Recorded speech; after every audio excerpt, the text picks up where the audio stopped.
Okay, welcome po muli dito sa ating munting YouTube channel. Ito po ang inyong Pinoy Finance Instructor, Nagasmith din naman. Yung mga bago pa sa aking YouTube channel at hinahanap ako sa Pilipinas para kunin ang ating serbisyo, wala po ako dyan. 20 years na po ako nagtatrabaho dito sa Kuwait, sa Mayadin Shooting Range, bilang isang firearms instructor, gunsmith at nga consultant na. Kaya nga po, wala kayong makukuha ang serbisyo sa akin. Manapay magtanong lamang kayo kung kayo may problema dito sa YouTube channel at ating sasagutin sa abot ng ating makakaya. At hindi rin po ako sumasagot sa Messenger. Hindi ko po kaya kayong sagutin isa-isa sa Messenger. Dito po ako sumasagot sa YouTube channel. Dahil kung sasagutin ko kayo isa-isa sa Messenger ay napakarami po. Pag pinagbigyan ko ang isa ay lahat ay pagbibigyan ko, wala na po tayong magagawa kundi sumagot dito sa Messenger. Dito po sa YouTube channel, ang sagot ko po ay para na sa lahat, sa buong mundo na. Ayan, at bago ako magpasalamat at bumati, gusto ko lang munang basahin ang katanungan ni Yana Fish Dealer. Sabi niya, "Sir, ano kaya ang problema ng pistol ko?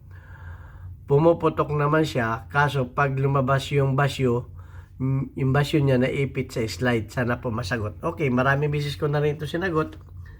Pero gaya ng aking pangako, pagbibigyan natin lahat ating mga follower. Pero advice ko lang sa inyo, mas maganda yung mga nauna kong video dahil kompleto tayo doon sa mga pang demo na baril, sa mga 1911. Ngayon wala akong 1911 na baril, pero sasagutin ko pa rin sa inyo yan.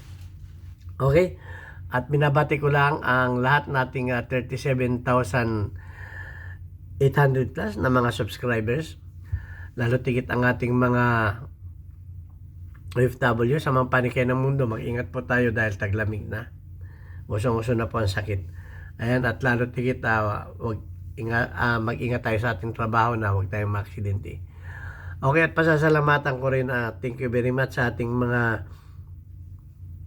silent viewers sapagkat tayo ay charity vlogger na may 6 na estudyante na tinutulungan para makapag-aral at ang kinikita natin sa YouTube ay tinutulong natin sa kanila.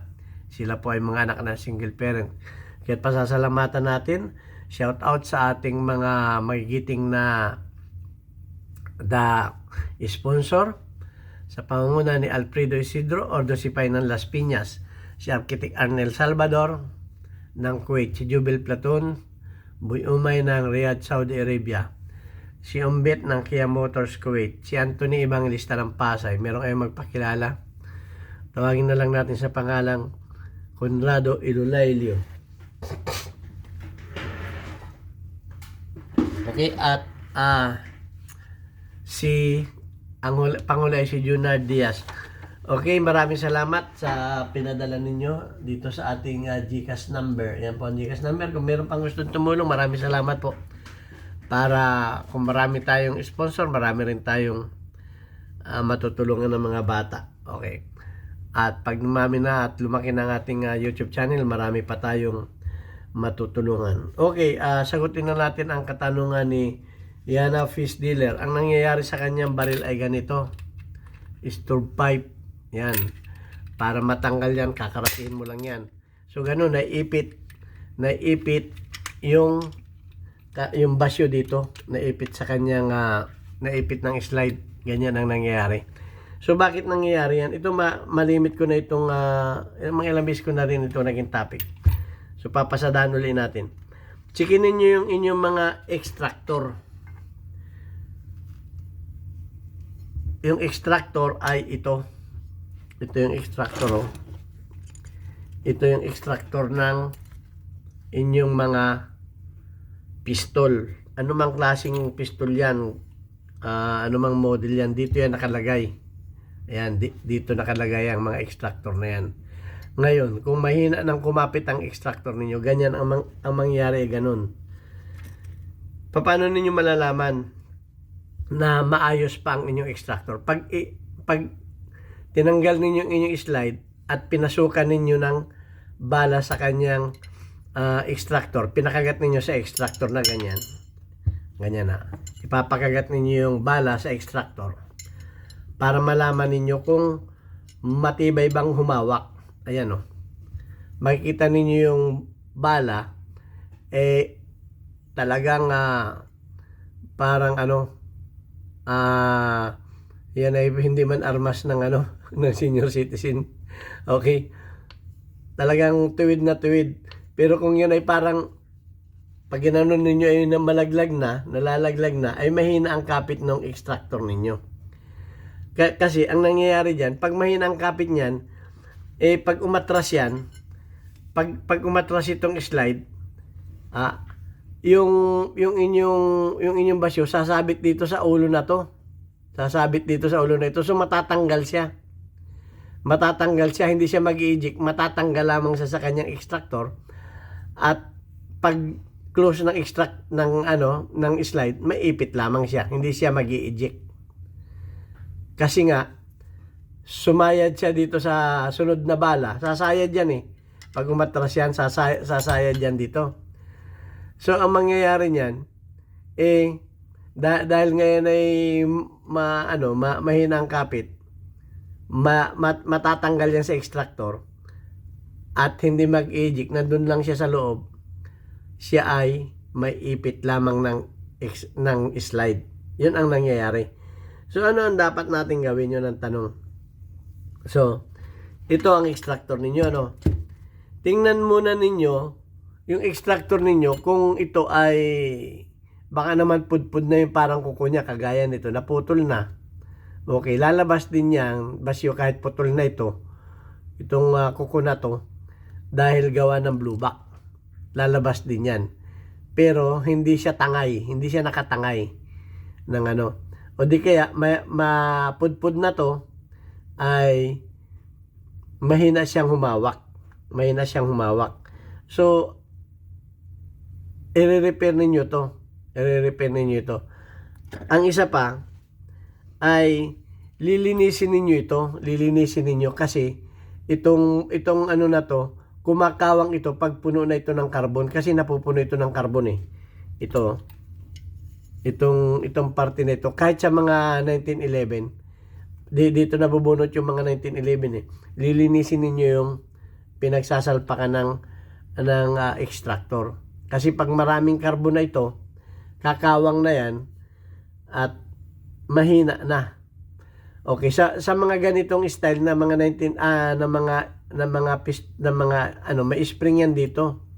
Titingnan din niyo yung spring, baka yung spring ay mahina na. Okay, pwede ninyong palakasin pwede ninyong palitan yung spring nito dito. So ayun ang mga nagiging dahilan yan. Mahinang humawak yung extractor. Kaya sabi ko nga sa inyo, alamin ninyo ang function ng inyong mga baril. Bakit nagkakaganon? Ano ang problema? So yan, dapat ganito. Kapit na kapit siya. Okay? So, pwede ninyo itong, kumbaga ito ay lumayo. Pwede ninyo siyang palapitin. Bawasan ninyo ng kaunti dito sa may, ito dito sa may tiyan niya dito, bawasan niyo ng konti para ito ay lumapit. Kasi pag yan ay nagkamero ng carbon dito, yan ay lalayo yan. Pag yan ay lumayo, kakawang yan, ay yung kanyang bala ay hindi makakagat, hindi niya kayang kagatin. Okay, kaya nga itong mga bala ay may liig yan dyan, may groove. Kasi nga yung extractor diyan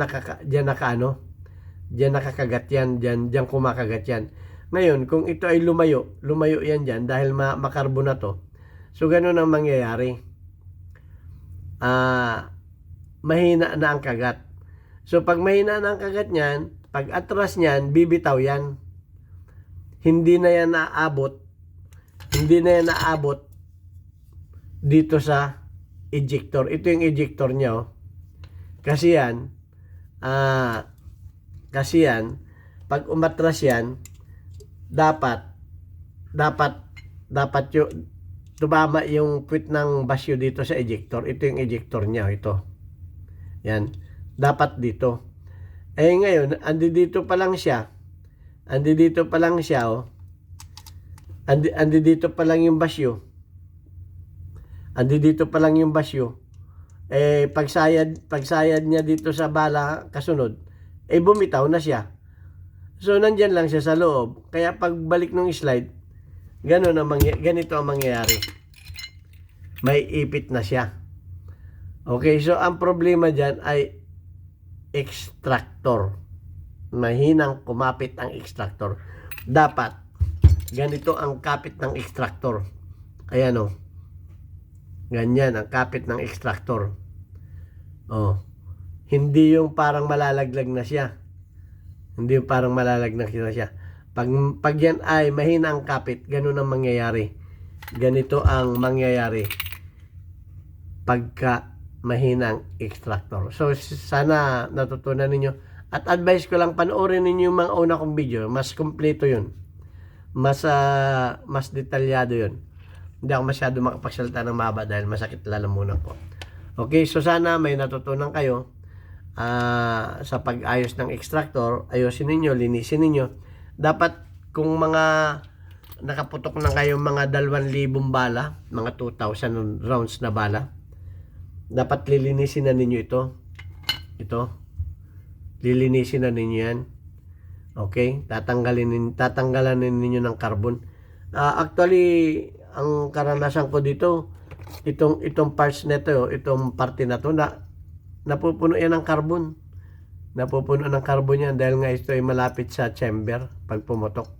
Napupuno ito ng carbon. So pag napuno yan ng carbon, ganun ang nangyayari. Humihina yung extractor. At minsan nga, yung extractor na mismo ang may problema. Pwede rin yung spring. Okay, may spring na nagtutulak dito yan. May spring yan. Dapat malakas yung spring niya. Okay, pwede ninyong doblehin yung spring niya. Lagyan, gawa ko, dinodobli ko yan. Nilalagyan ko pa na isang malit na spring sa gitna. Okay, at saka ang importante rin, itong parte na ito ay hindi naputol. Kamukha nito, naputol na ito. O di kaya ito yung nagasgas na. Hindi yun maganda. Dapat yan nakakagat dito. Okay, titingnan ninyo yan, nakakagat yan dyan. Kagat na kagat. Dyan yan, nakaganyan yan.